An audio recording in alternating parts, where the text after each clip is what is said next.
Libra, hi! Welcome to Mr. Queen PH at ito ang inyong monthly reading for February 2024. This is a general reading, just take what resonates. Watch your Sun, Moon, Rising, Venus for other messages and thank you sa lahat ng mga sumusuporta dito sa ating channel. Just a reminder, gamitin nyo lamang ang reading na to bilang gabay and pa-follow like na rin na ating Facebook at TikTok. Lahat po yan, Mr. Queen PH. And please check out my Shopee, available ng mga protection and prosperity items, bracelets, zodiac sign bracelets, and many more. Link on the description. Ayan, napakabilis ng panahon. February na, so let's see what's coming to you, Libra, ngayong February 2024. Your overall energy, why? Three of Swords. May disappointment, may pain. Yung iba sa inyo pwedeng maka-experience ng betrayal from someone. Yung iba naman pwedeng energy pa to from the past na maaring madala nyo ngayong February. Na, pwedeng nahihirapan pa kayo ngayon to move on, to move forward. Some of you, disappointments. Disappointment sa isang tao, sa isang sitwasyon. Let's see, what is this Three of Swords? Fifth house. Okay, so some of you, kung nakipag-date kayo before, pwedeng hindi naging seryoso yung connection na yung iba umasa. Oo. Some of you naman, Libra, maaring meron kayong issue with your children or something that is disappointing or you feel pain for your children or for your child kung meron kayong anak. So, let's see your challenge. So, medyo challenging, Libra, ang February for you. Let's see, what is the challenge ng mga Libra? Judgment, okay. Your challenge is about the changes. Mga pagbabago. Yung iba, pwedeng, kailangan ng may mag-transform, may magbago, pero yung iba sa inyo, ayaw pa. Pwedeng ayaw nyo pang mag-move on, ayaw nyo pa na i-transform yung life ninyo. Parang some of you kasi parang feeling stuck pa no? Sa past, energy ng past. Of course, hindi naman ito mag-resonate para sa lahat, but I'm seeing here na yung iba, you are refusing to change. Meron ditong umiiwas sa pagbabago or ayaw may magbago sa sitwasyon niya. That is your challenge. Kung paano ka mag-move on, mag-move forward from this painful situation. Okay? Yung iba, pwedeng na-involve kayo sa third-party situation. So, nandun pa kayo sa process na parang gusto nyo ipaglaban. Worth it ba? Diba? So, let's see your opportunity. Ano yung opportunity? Two of Cups. So, as an opportunity, yung iba sa inyo, meron kayong, I'm seeing this as reconciliation Baka meron pa rin sa inyo na patatawarin yung isang tao na nagbigay sa inyo ng painful experience, no? Oo, yung iba na binitray or dinala kayo sa isang third party situation. Or pwede rin namang hindi relationship to. Yung iba pwedeng pagdating sa trabaho, nagkaroon ng failure. So parang iniisip nyo, baka pwede pa, no? Baka pwede pang maisalba, pwede pang maayos. But I think as an opportunity, decision mo pa rin yan, no? Kung gusto mong ayusin, kung gusto mong mag-move on or kalimutan yung nangyari. Actually, yung iba, hindi naman talaga makakalimot dyan. But, when we say kalimutan is, i-unload mo na yung pain na yan. Pero, of course, sa iba, hindi naman yan talaga ganun kadali. Sometimes, it may take years, no? Bago makarecover. So, let's see your blessing. Ano yung blessing ng mga Libra You have the Knight of Pentacles. So, meron ditong blessing pagdating sa career, sa finances ninyo. May stability, no? Na parating sa inyo pagdating sa kaperahan.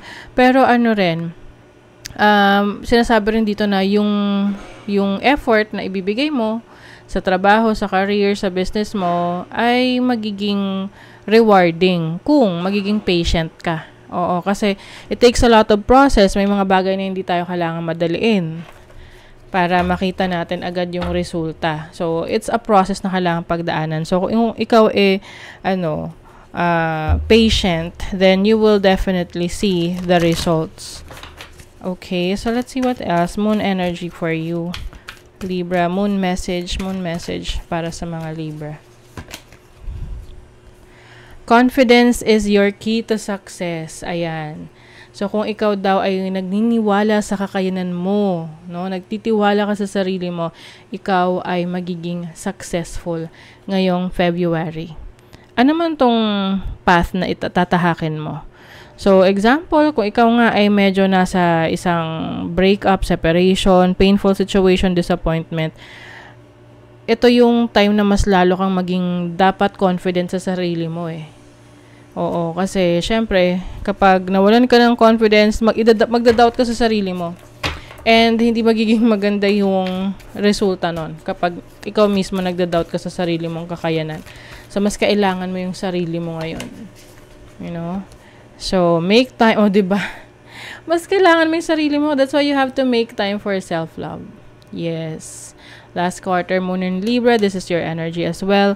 So, yeah, it's time to focus on yourself, take care of yourself, practice self-love, self-care, and reinvent yourself. Isa yan sa challenge ninyo kung paano nyo i-reinvent, babaguhin ang inyong sarili as a better version of yourself.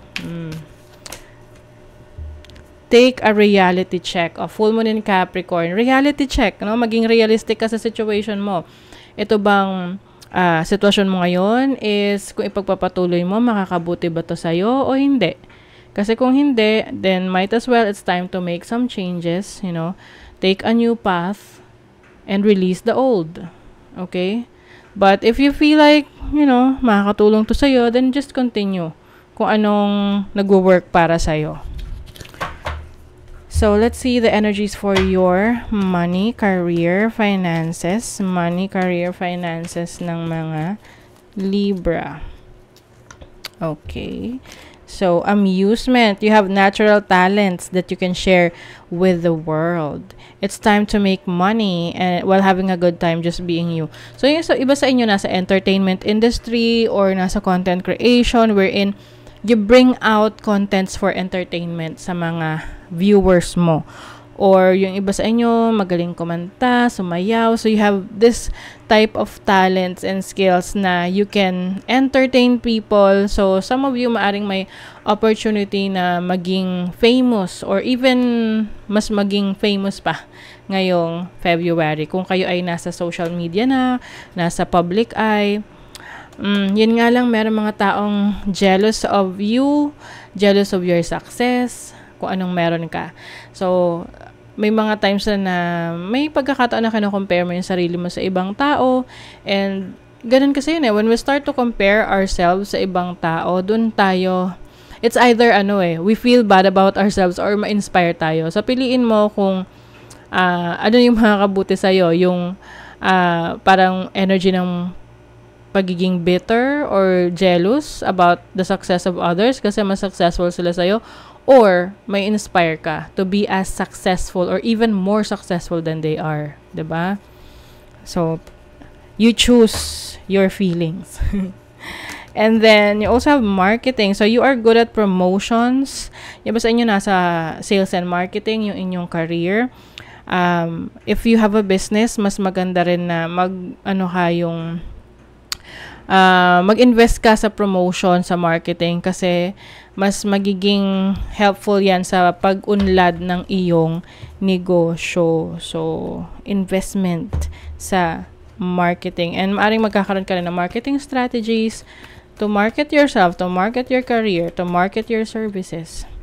So, sa love, meron ditong clarity o kaliwanagan. Diba? Meron na namang self-love.